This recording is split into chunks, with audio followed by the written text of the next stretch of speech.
Et bonjour à tous et bienvenue sur la chaîne d'Odan Lorcana, j'espère que vous allez bien, moi ça va extrêmement bien. Et on se retrouve aujourd'hui pour un deck que j'ai énormément joué, enfin surtout une carte que j'ai énormément joué pendant le 7-2, un petit peu pendant le 7-5 et qui revient dans une version un petit peu hybride. Mais avant de passer à la vidéo, je vous rappelle que vous pouvez d'ores et déjà liker, commenter et partager la vidéo, voire vous abonner à la chaîne pour ne pas rater les prochaines vidéos. Merci à tous ceux qui le font.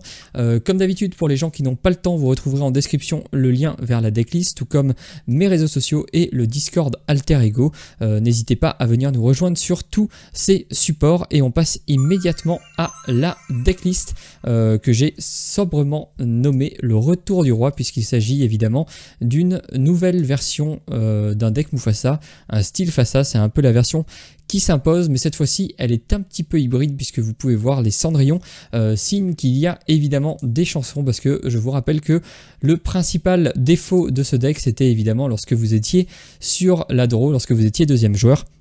C'était globalement assez dur de reprendre le board, même c'était souvent très dur. Quand vous étiez premier joueur, ça déroule parce que vous allez poser des grosses cartes à chaque tour, le Mufasa va faire son effet. Bref, c'était très fort sur le play quand vous étiez premier joueur, mais très mauvais quand vous étiez sur la draw. En sacrifiant un petit peu de pouvoir à Mufasa, en le rendant un peu plus hybride, mais en y incorporant les cendrillons et les Ursula, ça vous donne évidemment accès à plein de chansons et donc plus facile évidemment lorsque vous êtes deuxième joueur de faire ce moment de bascule où vous reprenez le board à votre compte. On va le présenter de manière classique, c'est-à-dire en commençant par les petites cartes et en allant vers les cartes de plus en plus grosses. Vous l'avez vu, du coup ça embarque 4 cendrillons, la Mélomane 3 qui sera évidemment votre choix de cœur lorsque vous êtes deuxième joueur. Tout dépendra évidemment du match-up, mais lorsque vous êtes dans des match-up hors bleu-rouge, globalement, être deuxième joueur, voire même premier joueur, mais globalement deuxième joueur, c'est vraiment ce que vous allez chercher. Poser une cendrillon T1, c'est souvent dire à votre adversaire, je vais pouvoir gérer un petit peu ton board. Si vous enchaînez avec une Ursula ou une Kaloun, bah, globalement, vous vous assurez de pouvoir un petit peu trade back lorsque votre cendrillon se sera incliné pour chanter et que l'adversaire sera venu vous la chercher. Donc c'est plutôt fort. La Ursula évidemment ça vous donne accès à Kansoutin sur 22 pour se débarrasser de cartes plus grosses. Kaloun c'est évidemment très fort, ça résiste 1. Ça vous permet de lorer tout en reprenant le board, une carte qu'on adore. 4 petites Daisy, évidemment on est quand même un deck qui ne veut pas que la partie s'éternise trop, notamment contre bleu-rouge. Donc on veut aller vite, si possible vite et fort. Donc c'est pour ça qu'on embarque 4 Daisy. Des Monsieur Mouche dans la même idée, c'est quand on veut accélérer un petit peu la partie, Monsieur Mouche est tout simplement le meilleur T2 pour lorer et avoir un énorme body, donc on ne s'en prive pas. Si la partie tourne un tout petit peu mal, on peut jouer, on embarque même des profs Chevalier Hardy, tout simplement pour se refaire la main. En fait, vous avez l'autre problème du Mufasa, du deck Mufasa classique, c'est que vous avez peu de pioches. Donc votre pioche elle est conditionnelle. En général quand on jouait avec du rouge, elle se faisait au travers de réponses. Quand elle se fait via le gris, c'est exactement pareil, on l'a fait via la réponse, mais rajouter 2 petits profs, ça peut permettre, si vous avez du mal à piocher vos réponses, si la partie s'éternise un peu, ça peut vous permettre de mettre un petit peu de board quand même, une 1-3, c'est chiant d'aller gérer une 1-3, ça fait un petit point de l'or quand même, et surtout ça vous fait piocher 2, ça peut vous permettre de un tour un petit peu moyen, vous top deckez prof si vous êtes, si vous avez plus de cartes en main, vous top deckez prof, ça coûte pas très cher, vous allez pouvoir tout simplement proposer des menaces à votre adversaire, donc on ne s'en prive pas. On joue le deuxième prof, chef des 7 nains. Alors lui parce que c'est un excellent loreur aussi et surtout il accélère votre courbe de mana, puisque je vous le rappelle pour les gens qui ne s'en rappelleraient plus, lorsque ce personnage est envoyé à l'aventure, donc vous ne perdez pas de temps sur le lore, vous allez prendre vos 2 de lore et en plus le prochain personnage que vous jouez durant ce tour vous coûte 1 de moins. Donc en fait ça vous permet le tour suivant, une fois qu'il a séché, de pouvoir tout simplement enchaîner sur un Mufasa, enchaîner sur un Shenpo, enchaîner sur un Gantu pour mettre une énorme pression, puisque Gantu lore pour 4, il a des stats tout à fait corrects. Shenpo ça va vous permettre évidemment de protéger votre board. Mufasa vous connaissez, c'est un petit peu la star du deck. Lorsqu'il meurt vous prenez la première carte de votre deck et vous la révélez et la mettez en jeu. S'il s'agit d'un personnage, elle arrive engagée, il lore 2, donc c'est toujours très pénible. Ça vous permet d'avoir beaucoup de résilience en fait sur le board, notamment face à du rouge ou du rouge bleu, enfin du rouge aussi, qui va essayer de vous trade vos créatures, de vous contrôler en fait vos créatures. Si vous avez un Mufasa en jeu, globalement ça impose 2 gestions pour être efficace. Si en plus vous arrivez à poser une grosse carte derrière, ça peut être très embêtant. L'autre gros avantage de Prof, c'est évidemment de proposer au tour 4 un shift Cendrillon. Si vous avez trouvé votre petite Cendrillon au début, dans beaucoup de match-up, une 5-5 résiste 2 qui peut défier les personnages redressés et qui leur 3 ça signifie fin du game, d'autant plus que vous allez pouvoir la soigner avec réponse. L'adversaire globalement va avoir du mal à la gérer en une fois, ou alors va falloir qu'il y mette vraiment beaucoup de ressources, et dans ces cas là vous serez content de voir le board adverse fondre pour aller chercher votre Cendrillon. On embarque des pattes puisque on craint quand même, soyez prêtes, on ne veut pas forcément que si vous tombez contre un Silksong qu'il abuse de ses chansons. C'est un petit peu la faiblesse du deck évidemment, c'est le Silksong, puisque le Silksong va pouvoir vous gérer toutes vos créatures une par une et continuer à poser ses propres créatures. Donc on embarque des pattes pour protéger un petit peu son board, on embarque nous aussi des chansons pour pouvoir répondre dans ce cas de figure là. Les Laurence évidemment ça leur 2, c'est une 4-4, ça se soigne très bien avec réponse, ça passe au dessus de la grosse 6 ou bleu, rouge pardon, dans le rouge bleu, donc du coup c'est très fort. Ça leur 2, donc c'est tout simplement monumental. Le plus tôt, c'est une 5-5 pareil qui passe au-dessus de Sissou et qui se soignera très bien avec réponse et qui en plus protège le reste de votre board, donc on ne peut pas s'en priver. Shenpo, on l'a vu, c'est un excellent rempart. En gros, on a quand même 2 personnages qui permettent de protéger le reste du board. Gantou, c'est un petit peu pour accélérer la partie et mettre un gros coup de pression à votre adversaire. Seulement, ça fait combien? Seulement 8, 11 chansons. On pourrait embarquer un 4ème Zeus, mais j'ai peur que ça fasse trop. Pas de ce rêve bleu, pas de tuons la bête, on prend les meilleures chansons de gestion en grise. Perdu dans l'hiver, évidemment, ça fait piocher. Zeus, ça permet de se débarrasser d'un gros personnage. 15 non ancrables, très agréable à jouer. Globalement, il tourne vraiment bien, il commence à gagner pas mal de tournois. Alors il gagne pas les tournois, mais il se place très régulièrement en top 8 et souvent en top 4. C'est pour ça que j'ai décidé de vous le présenter. Moi c'est une mécanique que j'aime bien, une mécanique assez board centrique, un mid-range qui pour le coup est un peu plus intéressant à jouer que les anciennes versions du Mufasa, puisque vous allez globalement toujours pouvoir gérer un petit peu le board adverse, écraser un petit peu le board adverse en mid-game avec vos grosses créatures, éviter les starts trop catastrophiques lorsque vous êtes deuxième joueur avec votre paquet de chansons. Bref, c'est un excellent deck et on va aller tester tout de suite ça sur Inktable. Et on enchaîne contre rouge-violet, le deck champion d'Europe. Du coup, on va essayer, donc là on est premier joueur, donc là on peut faire une sortie un peu plus agressive. On pourrait essayer de viser les Daisy plutôt que les Cendrillon. Le Doc c'est très bien pour accélérer. Cela dit, le combo Cendrillon, Doc, grosse Cendrillon c'est assez redoutable, surtout contre rouge-violet. Si ça arrive assez tôt ça peut être pas mal, ça on le veut pas tout de suite. Ça un petit T2 on dit pas non. Et on va garder réponse pour tout simplement pour la pioche que ça peut nous procurer. Bon là c'est pas mal, on a l'aide de Storm Region pour compléter la petite Cendrillon et nous faire piocher. La première carte qu'on va ancrer, eh ben, je pense que c'est Mufasa, même si c'est un peu la carte emblématique du deck. Là pour l'instant on n'en a pas besoin, on en aura plutôt besoin dans les tours 5, 6, 7, quand il commencera à pouvoir nous gérer notre board assez facilement. Bon, on a la petite Daisy, c'est un peu dommage, on va plutôt mettre une Kaloun. Alors on va commencer par chanter l'aide de Storm Region pour aller chercher son Chernabog et piocher. Donc là on pourrait plutôt ancrer, on va plutôt ancrer le Laurence parce qu'au tour 3 on veut jouer Doc et on va jouer Kaloun pour se protéger un petit peu. On aurait pu jouer Daisy, mais non, on va plutôt faire une sortie assez défensive, d'autant plus que là il a un Chernabog. Donc là on va ancrer. Est-ce qu'on ancre Pete ou est-ce qu'on part du principe qu'on le repiochera? On est premier joueur, donc je pense qu'on peut sans doute aller plus vite. Et on va juste partir à l'aventure avec Kaloun, puisqu'elle a résiste 1, il ne peut pas prendre le value trade. Non, je veux pas, pardon. On veut pas de value trade. Si jamais il utilise la mime renard, bah, c'est pas grave parce qu'on prend quand même le trade, donc c'est plutôt pas mal. Là on va pouvoir tranquillement altérer notre Cendrillon, et ça c'est très bien. Faire 2 de l'or parce que ça s'alore quand même très vite. évidemment qu'on applique l'effet.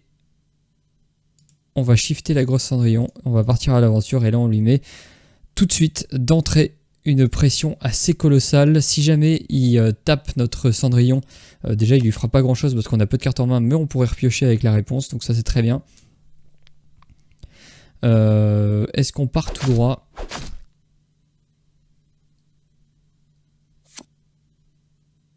Est-ce qu'on part tout droit? Est-ce qu'on va... En vrai, on va poser les deux. Comme ça, là, ces 6 sous font plus grand-chose. On va en défier une avec notre Kaloon pour faire de l'or. Et on va partir à l'aventure avec la Cendrillon. On va monter très très vite, je pense, en l'or. Normalement, on gagne même au prochain tour. Ça fait 6, 7, 8, 9. On a déjà gagné au prochain tour. Bon, il va pouvoir prendre un trade, donc on ne gagne plus au prochain tour. Mais on est quand même plutôt très bien. On a encore un dock. Donc là, en fait, on va juste jouer une carte. Il est encore loin de ses cartes de gestion.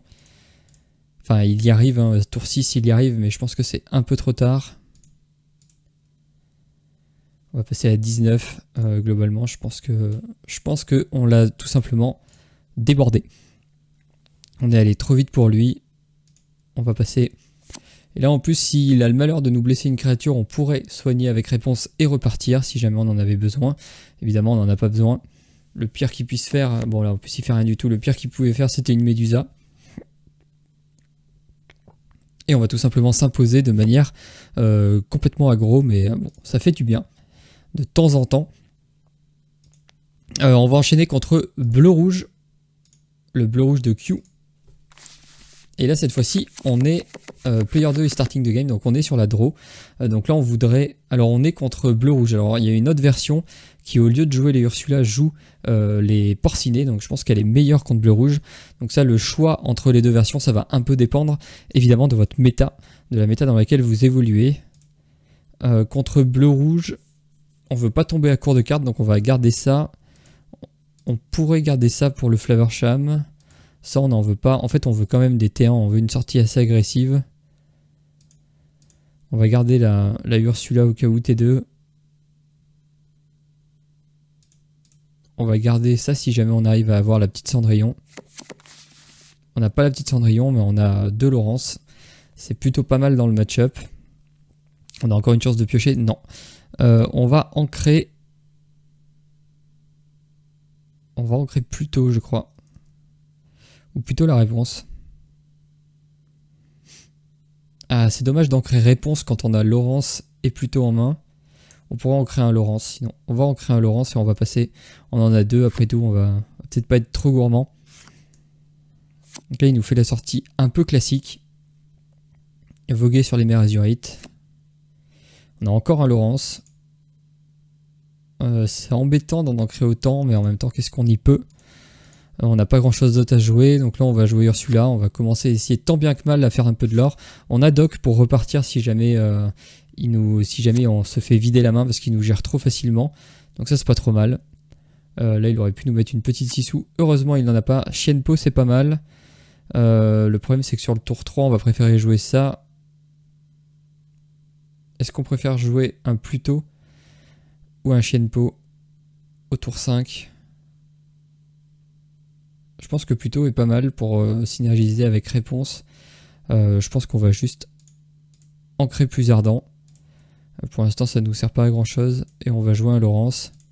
On va partir à l'aventure, donc là on commence à faire du lore assez tard.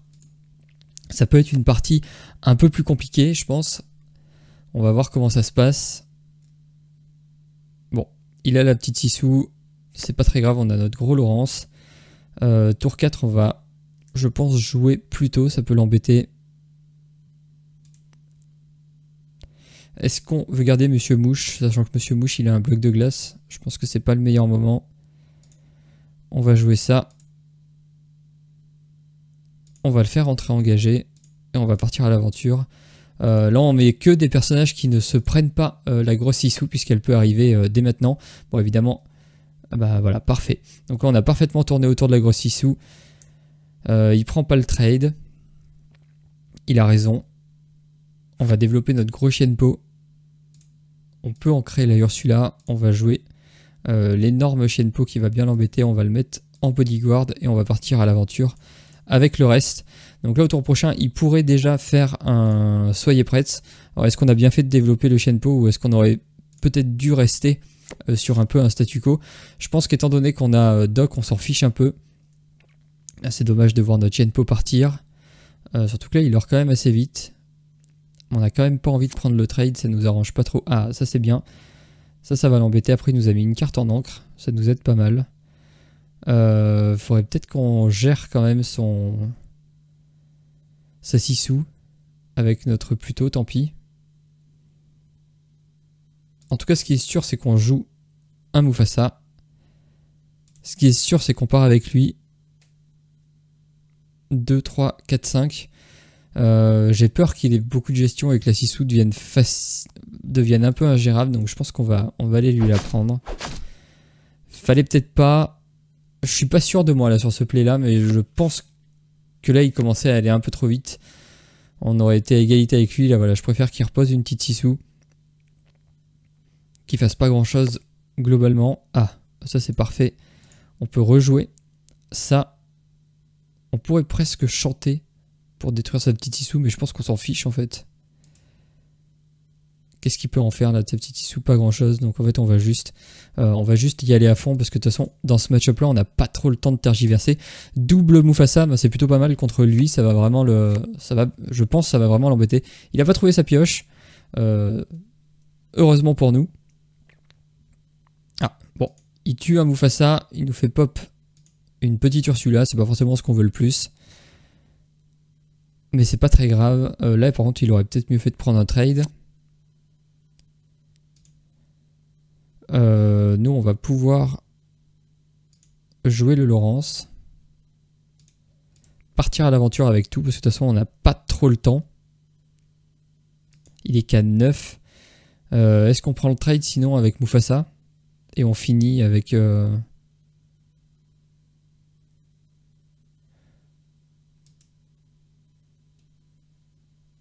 Est-ce qu'on prend le trade? Il a qu'une carte en main, je pense que non. Hein. Je pense que c'est pas à nous de faire ça. Est-ce qu'on joue le LED de Storm pour piocher? On va jouer le LED de Storm pour piocher une carte. On a un Monsieur Mouche, ça pourrait être utile. Il a déjà passé 2 Sissou, donc le Monsieur Mouche semble un peu plus tranquille. Il vient de piocher. Il soigne sa Sissou, c'est vrai que c'était un peu bête. Il peut rien faire avec son Maui requin, donc là normalement on a juste gagné. On n'a même pas eu besoin d'utiliser Doc, on n'a pas eu besoin de piocher. Bon, il a une sortie, j'imagine, très moyenne. Je sais pas pourquoi je perds du temps. Non, je veux juste partir à l'aventure. Avec Mufasa comme un symbole. Et on finit avec Laurence. Et on passe au match suivant. Donc là, contre bleu-rouge, on a essayé d'aller très très vite. C'est bien passé. On va faire contre le deck vert-violet. Donc là, normalement, on a un match-up, je pense, très positif. Bon, c'est lui qui commence. Mais on a un match-up positif parce qu'on joue Steel Song. Enfin, on joue la base de Steel Song avec, voilà, avec la petite Cendrillon. Donc on va pouvoir lui gérer son board. On va poser normalement avec Doc un board beaucoup plus gros que le sien. Là d'autant plus qu'on va pouvoir altérer très vite la grosse Cendrillon. Et globalement, si on arrive à altérer la grosse Cendrillon, je pense que c'est fini pour lui. Ça on veut pas, ça on veut pas. Et je pense que on préfère Monsieur Mouche ou Ursula. Je pense qu'on va partir sur Monsieur Mouche. Oula, ça c'est pas vraiment ce qu'on veut. C'est pas vraiment ce qu'on veut. Ça non plus, c'est pas vraiment ce qu'on veut. Donc là on va absolument garder. Est-ce qu'on lui fait une sortie agressive avec double Daisy Duck pour aller très très vite et l'obliger à vouloir gérer ces deux là, et du coup on ancrerait plutôt Monsieur Mouche. Je pense qu'on va plutôt jouer une Daisy Duck. Je sais pas, si on chope une chanson au prochain tour, on aurait mieux fait de jouer la Cendrillon. Si on n'a pas de chanson, c'est pas très grave. On a une chanson, on aurait mieux fait de jouer Cendrillon. La question c'est, est-ce qu'on ancre la chanson du coup? Je pense que oui. On va jouer une Cendrillon. On va jouer une Daisy. Non. Est-ce qu'on peut se permettre de trade? Non, je pense pas tout de suite. On va partir à l'aventure. On lui donne malheureusement un Magic Broom. Au prochain tour, évidemment, on va jouer Doc. Si possible, on veut garder notre Shenpo.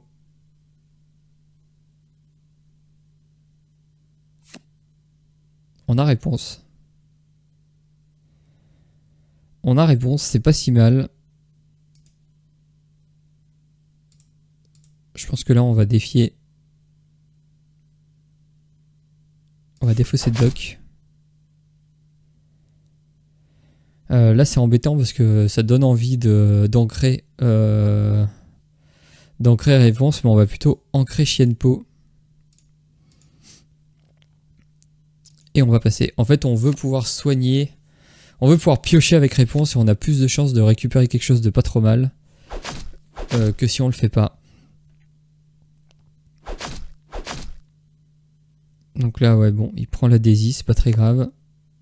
On a une autre Cendrillon qu'on va ancrer. On va partir à l'aventure avec Doc. On va jouer une carte. On va la shifter dessus.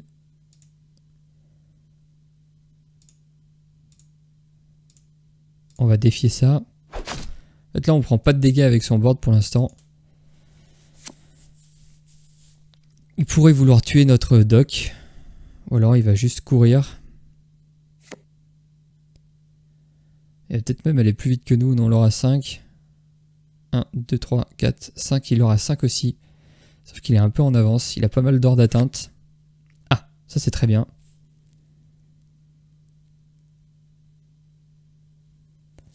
C'est très bien parce que ça veut dire qu'on peut aller chercher une carte redressée avec notre Cendrillon. On pourrait la chanter avec Doc.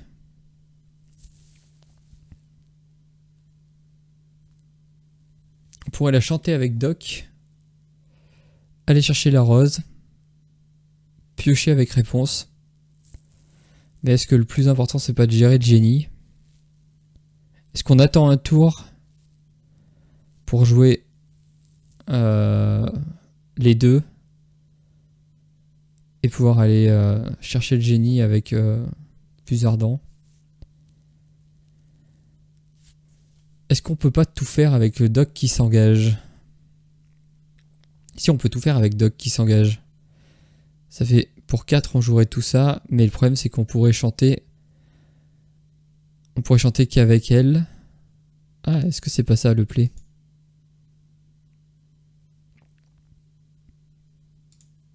Là, évidemment on va le faire.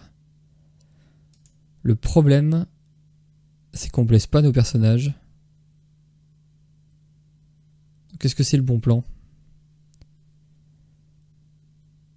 Est-ce que là l'idée c'est pas plutôt de chanter, de mettre 3 personnages, de détruire ça, d'attaquer la White Rose, et au prochain tour de chanter... Ah, c'est compliqué comme tour. Est-ce qu'il vaut mieux... Donc là on a activé ça. Est-ce qu'on pose ça et on chante ça pour pouvoir aller chercher la rose ou le Cursed Merfolk? D'ailleurs, faut peut-être plutôt aller chercher le Cursed Merfolk avec le sort. Taper la White Rose, comme ça elle prend un dégât. Au prochain tour, on peut piocher avec réponse. Je pense que c'est pas mal.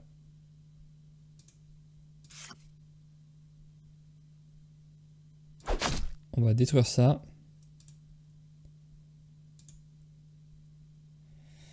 Mais là le problème c'est que je perds... Mince, j'ai pas fait ce que je voulais. Je voulais plutôt prendre la White Rose, taper le Cursed Merfolk. Zut. Est-ce qu'on peut undo le turn? Je crois pas. Bon, tant pis. On va assumer. Je veux quand même pas défier avec elle. Donc on va partir à l'aventure. Non, je veux pas aller prendre mon Cursed Merfolk et perdre ma réponse, surtout pas. Là il commence à poser beaucoup de boards. Après on l'aura 5, 6, il aura 1, 2, 3, 4, 5, 6, 7, Je crois que cette erreur va nous coûter la game. Et il est à 15. Ça dépend ce qu'on pioche. Non, on va perdre parce que j'ai mal joué. Parce que là, on peut faire quoi? 1, 2, 3, 4, 5, 6. Dans tous les cas, il a l'étal sur le board. Et nous, on est à 3, 5, 6. Nous, on monte que à 15. Je pense que j'ai extrêmement mal joué.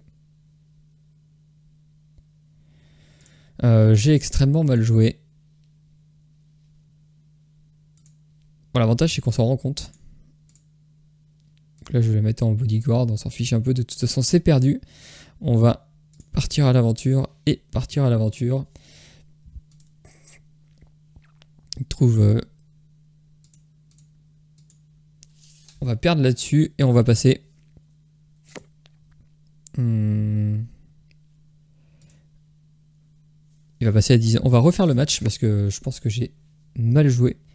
J'ai pas trouvé mes chansons. Bon, ça c'est pas très grave, ça arrivera d'autres fois. Je pense que j'ai fait quelques petites erreurs. On va restart la game. Ah, bon là déjà on a notre Cendrillon et notre plus ardent que le feu des volcans. Ça on n'en veut pas au début. Ça on n'en veut pas. Ça on n'en veut qu'une. Et c'est à peu près tout. Oula. Donc là on sait qu'il faut qu'on gère ces hors d'atteinte.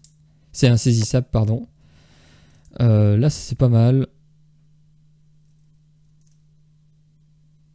Est-ce qu'on veut 2 Mufasa? Est-ce qu'on veut un Pluto? J'ai pas l'impression que Pluto soit très fort, mais on va plutôt en créer un Mufasa. On va jouer une Cendrillon. Donc là on joue quand même beaucoup de chansons pour pouvoir permettre de reprendre le board au début. C'était un peu la faiblesse des decks Mufasa quand ils étaient deuxième joueurs. C'est que globalement on n'arrivait pas à reprendre le board. Là du coup on sacrifie un peu de force de Mufasa pour pouvoir jouer des cartes plus impactantes. Enfin des cartes qui nous permettent de reprendre le board. Ça évidemment on va le chanter sur les ondins. On ne veut pas défausser avec. On va ancrer. Qu'est-ce qu'on a ancré? Alors 3, 4, 5, 7. C'est un peu loin mais si on trouve un dock c'est monstrueux. Je pense que c'est quand même elle qui s'en va. Et on va poser un Monsieur Mouche. Quand on va jouer plutôt la curve. C'est une des forces du deck dès qu'on est devant. C'est de pouvoir jouer la curve assez facilement. Bon, le kit nous embête.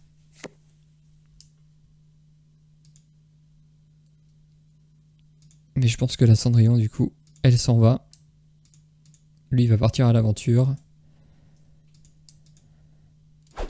Oui, j'ai pas trop le choix. Il me propose si je veux prendre les dégâts, bien évidemment. En plus, là, c'est pas très grave parce que j'ai... Ah, dommage, bon, il le tue. Mais sinon, j'avais ma réponse pour le soigner. Là, évidemment, lui, il ira prendre Banzai, je pense. Ah, on a aussi le dock. On a le dock, mais on va plutôt jouer plutôt. Et on va ancrer le dock, je pense. Parce que là, il arrive un peu tard. On va le jouer en bodyguard. Si jamais il prend le trade, ça nous fera une excellente cible à réponse. Et on va commencer à l'orer. Donc là, on a des personnages qui tapent fort, qui résistent bien, qui sont des parfaites cibles pour réponse. Donc là, c'est un peu mieux que tout à l'heure. On va évidemment prendre le trade et le soigner avec réponse. Il nous offre une main. On va commencer par ça d'ailleurs. On va défier le petit Banzai. On va jouer une réponse. On va soigner notre petit bonhomme. Ça c'est pas mal, ça pourrait nous permettre d'aller nettoyer la Gogotomago. Et de piocher. On n'est pas très pressé, je pense qu'on a un match-up quand même assez favorable. Même si bon, j'ai perdu la partie d'avant, donc bon. Là on pourrait ancrer ça et jouer une Cendrillon. Si jamais, évidemment, on arrive à trouver une grosse Cendrillon, bah là, ça deviendra intéressant. Ça, on s'en fiche, il peut prendre le trade. Donc là, il recommence à faire des choses pénibles. Nous, on arrive sur les tours où on est quand même assez fort aussi. On peut l'orer assez vite. Est-ce qu'on pose juste un Gantou? pense qu'on va juste poser un Gantu et une Daisy Duck. Et là, normalement, enfin, je vois pas trop comment il peut revenir. On va l'aurer quand même de manière extrêmement agressive. Bon, voilà, ça illustre un peu mieux le match-up. Il est quand même normalement grandement positif. Bon, là, j'ai trouvé mes Cendrillon et quelques chansons. Et en fait, ça permet de faire un peu la bascule. On a quand même des gros loreurs, même si lui, il fait plein de choses. Bon, il va pouvoir prendre quelque chose, mais on a 6 de l'or ici. On va reposer quelque chose qui l'aura énormément. On pourrait même juste poser un chien de peau pour protéger le board. En bodyguard évidemment. Et là on part à l'aventure avec tout. Et je sais même pas si on n'a pas gagné d'ailleurs. Ça fait 8, 9. Non, on doit... Mince. On doit être 1 ou 2 en dessous. Ah non, on a gagné en fait. Non, ouais, c'est bien ça, on a 1 de moins, pardon. Je n'arrive pas à compter. Il or que 4 et pas 5, heureusement. Et là on est à 19, on a un board qui est globalement ingérable pour lui. Donc on va tout simplement s'imposer. Bon, il a peu eu ses génies au bon moment aussi, il les aurait eu plus tôt dans la partie, ça aurait pu être évidemment un peu plus embêtant. Le Gantu qui fait gagner. Et on va en faire une dernière. On a fait contre quoi? On a fait contre le Big 3, le Big 4, non le Big 3 seulement. On a affronté bleu-rouge, violet-rouge, vert-violet. Est-ce qu'on fait un petit Steel Song ou plutôt un violet-gris? On va plutôt faire violet-gris. Parce que c'est un peu le nouveau deck à la mode. On est encore deuxième joueur, décidément. Donc là, on veut absolument une petite Cendrillon. Je sais pas si on veut absolument une petite Cendrillon. Ouais, quoi que si, on va tenter. Parce que là, si on a le start, est-ce que c'est vraiment fort?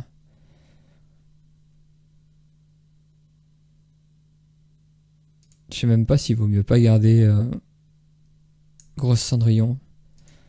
Non, on est deuxième joueur, c'est quand même mieux d'avoir la petite.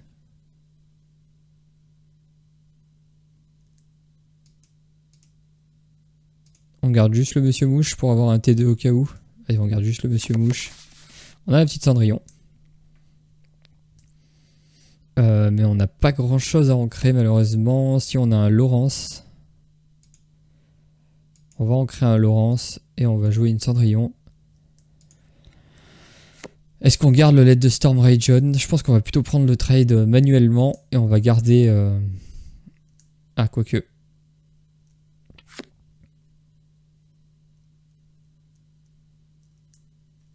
Alors ça c'est assez embêtant. Est-ce qu'on sacrifie notre petite Cendrillon? Enfin, est-ce qu'on prend le risque qu'il prenne le trade? Je pense qu'il prend pas le trade. Après, il pourrait le prendre.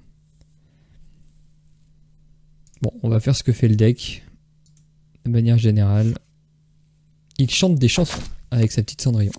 Pour reprendre le board. Là, est-ce qu'on ancre? On va plutôt ancrer le chien de peau. Et on va jouer un Monsieur Mouche. Donc là, Monsieur Mouche avec réponse, évidemment, c'est très fort. Il a la bibliothèque. Ça nous va, ça prend pas trop de trade. Et il prend pas de trade. Ça nous va aussi. On va pouvoir le finir. Oula, on a la dose de chanson. On est verni. Et il nous offre un petit peu son Monsieur Mouche. On a un chien de peau. Je pense que malheureusement, on va l'ancrer pour pouvoir jouer le doc. Est-ce qu'on prend sa bibliothèque ou pas? Est-ce que ça peut être chiant à la longue? Le truc c'est qu'au prochain tour on pose une 5. Donc ouais, on pourrait aller finir la bibliothèque. On va plutôt aller prendre la bibliothèque. Ça va blesser un peu notre mouche pour pas prendre de l'or, mais c'est pas grave parce qu'on a réponse. Comme ça au prochain tour on peut repartir à l'aventure avec les deux. Prendre la bibliothèque. Et normalement ça nous embête pas trop. On pourrait même tuer le Merlin. Mais ça veut dire ne pas prendre... Ça veut dire ne pas prendre la bibliothèque. Mais protéger le reste. Je pense qu'on va le faire.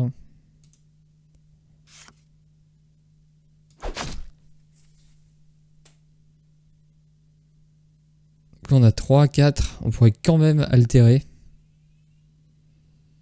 Mais je sais même pas si on veut le faire tout de suite du coup. Là, ce qui est sûr, c'est qu'on va aller prendre ça. Est-ce qu'on fait 2 de l'or?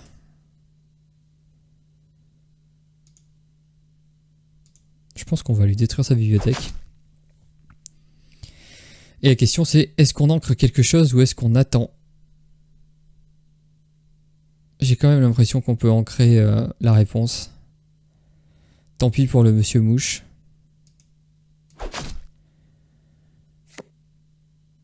Je sais pas s'il fallait ancrer, s'il fallait vraiment ancrer réponse. Je pense quand même que altérer Cendrillon, ça va être très fort dans le match.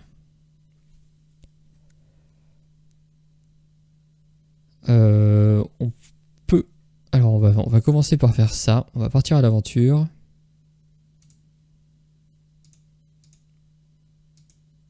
On va faire ça. On va partir à l'aventure.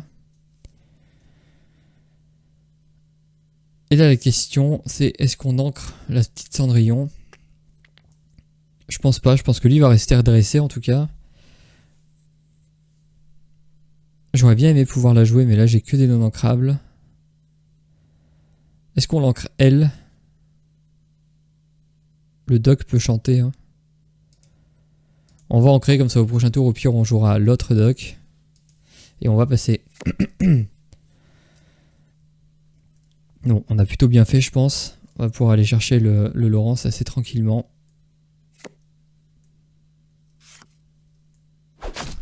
Bon, on aurait bien fait peut-être de l'envoyer. Regarder, allumer les mèches. Ah, on pourrait...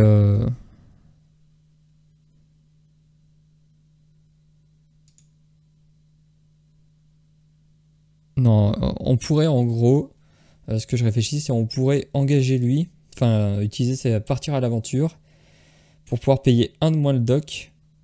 Du coup ça ferait 3, 4, il nous resterait que 1, dans tous les cas c'est pas terrible, ou 2. Bon elle c'est sûr qu'elle part en encre.